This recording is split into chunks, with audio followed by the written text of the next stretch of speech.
제가 오래전에 어떤 분에게 이런 질문을 한번 한 적이 있습니다. 과연 좋은 목사가 어떤 목사입니까? 라고 물어보니까 그분께서 저에게 하시는 말씀이 아직까지 기억에 남는데요. 좋은 목사라는 것은 설교는 거기가 다 거긴 것 같습니다. 근데 좋은 목사님은 자기가 한 그 설교에 삶의 본을 보이는 사람이 좋은 목사라고 생각이 듭니다. 라는 이 이야기를 저에게 하셨습니다. 사실 그렇습니다. 요즘 보면 설교나 또 좋은 목사님들의 설교나 이런 것들을 인터넷이나 TV 매체를 통해서 우리가 많이 접합니다. 근데 그런 분들의 그 설교들이 있는데 과연 거기에서 내 목사인 저의 이 설교가 얼마나 성도님들에게 좋게 와닿을까라는 그런 생각도 좀 들었습니다. 그렇다고 한다면 보통 성도님들이나 아니면은 우리 믿는 사람들이 좋은 설교다, 이 설교가 좋은 설교다라고 이야기할 때 그 좋은 설교가 또한 무엇일까라는 생각을 좀 합니다.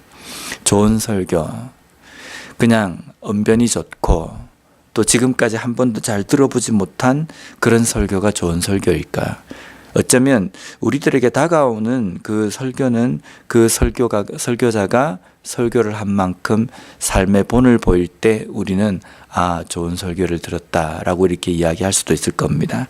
근데 더 중요한 것은 좋은 설교든 그렇게 좋지 않은 설교건 아니면 설교가가 언변이 좋고 또 여러 가지 내용이나 이런 것이 알찬 설교를 하건 그렇지 못하건 그 설교가 우리 믿는 그리스도인들에게 중요한 것은 그 설교로 인하여서 우리의 삶에 반응이 있고 우리의 삶에 변화가 있을 때 그 설교는 좋은 설교다라고 이야기할 수 있습니다. 많은 말씀을 듣고 또 설교를 들을 수 있지만 문제는 아무리 그것을 우리가 귀로 듣지만 우리의 가슴과 머리로서 이해를 하지만 그것으로 인해서 우리의 삶에 열매가 나타나지 않고 변화가 되지 않는다고 한다면 그것은 설교로서의 어떤 의미가 우리의 삶 속에 다가오지 않는 겁니다.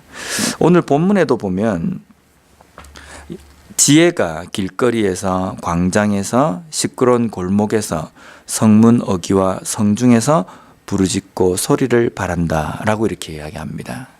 지혜가 길거리에서도 있고 광장에서도 있고 시끄러운 길목, 성문 어귀에, 그러니까 어디든지 사람이 많은 곳, 어디서든지 들으려고만 하면 들을 수 있는 곳에 있다라는 겁니다. 그러니까 오늘날의 우리의 삶과 비슷합니다. 하나님의 말씀은 어디든지 어느 곳에서든지 접하고 들을 수가 있다는 겁니다.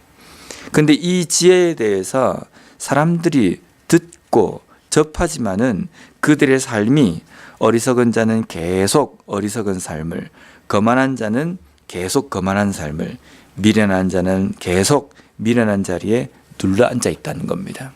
어디서든 지혜의 말씀을 듣지만 그 말씀을 듣고 삶의 변화가 없다라는 겁니다.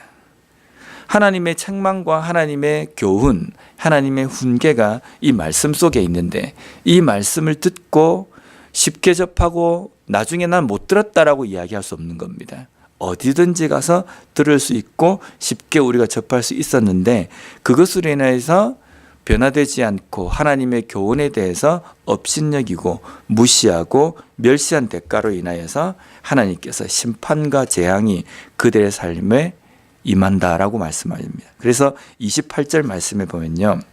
그때에 너희가 나를 부르리라. 그래도 내가 대답하지 아니하겠고 부지런히 나를 찾으라. 그래도 나를 만나지 못하리니. 우리가 평소에 알고 있는 하나님 말씀하고 좀 틀립니다. 우리가 하나님을 붙들고 부지런히 찾으면 우리가 하나님을 만날 수 있다고 하는데 오늘 28절 말씀에 보면 그때에 나를 불러도 내가 대답하지 않고 부지런히 나를 찾아도 나를 만나지 못할 것이다. 이 사람들이 하나님을 만나지 못하고 하나님께 부르짖어도 하나님께서 대답하지 않으시는 이유는 이들이 지금 하나님을 찾는 것은 지금 현재 이 위기를 한번 모면해 보고자 하는 그러한 수단으로 하나님을 부르는 겁니다. 근데 우리가 하나님께 간구하고 하나님을 찾을 때 하나님은 응답하십니다.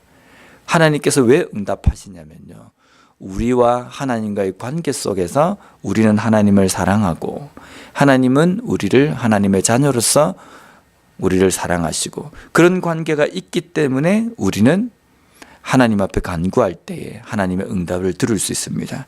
그래서 잠언 8장 17절 말씀에 보면 나를 사랑하는 자들이 나의 사랑을 입으며 나를 간절히 찾는 자가 나를 만날 것이니라. 두 본문에 똑같이 하나님을 찾고 하나님을 만나려고 하지만 한쪽에 있는 사람은 만나지 못하지만 한쪽에 있는 사람은 만날 수 있습니다. 차이는 나를 사랑하는 자라는 겁니다. 하나님을 사랑하는 자는 하나님의 말씀을 듣고 그 말씀에 반응하고 그 말씀 가운데에서 내가 오늘 어떻게 살아야 할지에 대한 결단과 헌신이 있으면서 삶의 반응이 있는 사람입니다. 그러한 사람이 그들의 삶 속에서 하나님을 찾을 때 하나님은 응답하시겠다라고 이야기하십니다. 말씀의 홍수, 어디서나 설교를 들을 수 있고 어디서나 말씀을 접할 수 있는 이 시대에서 하나님의 응답과 하나님을 만나는 삶을 살아간다는 것은 내 삶 속에서 그 하나님의 말씀에 반응이 있는 것, 말씀을 듣고 행하는 삶, 그 삶이 있을 때에 하나님을 만나고 하나님과 교통하면서 또 하나님과 교제를 나누면서 살아갈 수 있다는 겁니다. 33절 말씀에 보면 오직 내 말을 듣는 자는 평안히 살며 재앙의 두려움이 없이 안전하리라. 그러면 우리가 이런 질문을 가질 수 있습니다. 내가 하나님의 말씀대로 잘 순종하면 내 삶 속에 평안하고 재앙과 두려움이 없는 삶을 살 수 있는 것인가? 근데 하나님 말씀대로 잘 순종하는 삶 속에서도 보면 때로는 어려운 일과 힘든 일이 일어납니다. 그런데 왜 33절 말씀에 보면 내 말을 듣는 자는 평안히 살며 재앙의 두려움이 그들의 삶 속에 없을 것이다 라고 이렇게 말씀하시냐면요, 우리가 어떤 것이 재앙이고 두려움인지를 알아야 됩니다. 어떤 삶이 재앙이고 두려움이냐면요, 이 땅에서 제대로 되는 일이 없고 힘든 삶이 재앙과 두려움이 아니라 하나님이 계심이 느껴지지 않고 하나님의 계심이 내 삶 속에서 확신이 되어지지 않는 삶이 두려움이고 재앙인 겁니다.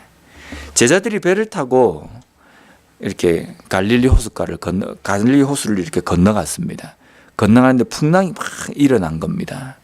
풍랑이 일어날 때 제자들이 엄청나게 두려워했습니다. 이제 우리가 죽게 되었다. 이 배가 파손이 되어가지고 이렇게 뒤집어지면 우리는 꼼짝없이 다 죽게 되었다. 그들에게 지금 그 배에 있는 것, 그리고 배에 풍랑이 이렇게 덮치는 것이 재앙이고 두려움의 순간이었습니다. 근데 그 배에 누가 타고 있었냐면요, 예수님께서 함께 계셨거든요. 예수님께서 함께 계시는 그 배는 재앙이 될 수가 없습니다. 두려움이 될 수 없습니다. 왜냐하면 모든 것의 주관자가 되시는 예수님께서 그 배에 함께 하시기 때문입니다. 근데 제자들에게는 그것이 재앙의 순간이고 두려움의 순간이 되었습니다. 왜 그러냐면 내 삶 속에 하나님께서 나와 함께 하신다는 것, 주님이 나와 함께 하신다는 것을 느끼지 못하고 사는 것이 두려움의 순간이라는 겁니다.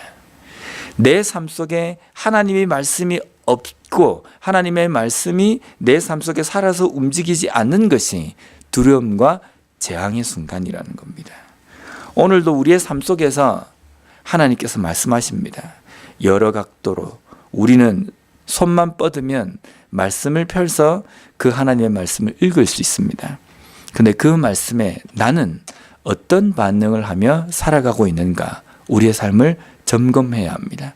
나는 한 절의 말씀을 읽어도 그 말씀 가운데 있는 하나님의 뜻을 깨닫고 내 삶 속에서 이렇게 살겠다라고 결단하고 헌신하는 삶을 살아가는가, 아니면 말씀이 내 가까이 있지만 눈에 보이는 여러 가지 환경들 때문에 지금 이 순간이 재앙인 것처럼 두려움인 것처럼 힘든 삶인 것처럼 느껴지는가, 힘든 삶인 것처럼 느껴지는 것은 이 상황이 문제가 아니라 하나님이 나와 함께 하시는 것, 말씀이 내 가운데 함께 있지 않는 것, 그것 때문이라는 겁니다. 오늘 이 하루의 삶을 살아가실 때에도 하나님의 말씀대로 반응하며 살아감으로 인하여서 하나님께서 나를 붙드시고 나를 인도하시는 그것을 온전히 느끼며 살아가는 삶의 열매가 있는 그런 삶을 살아가는 우리 모두가 되었으면 좋겠습니다. 기도하겠습니다.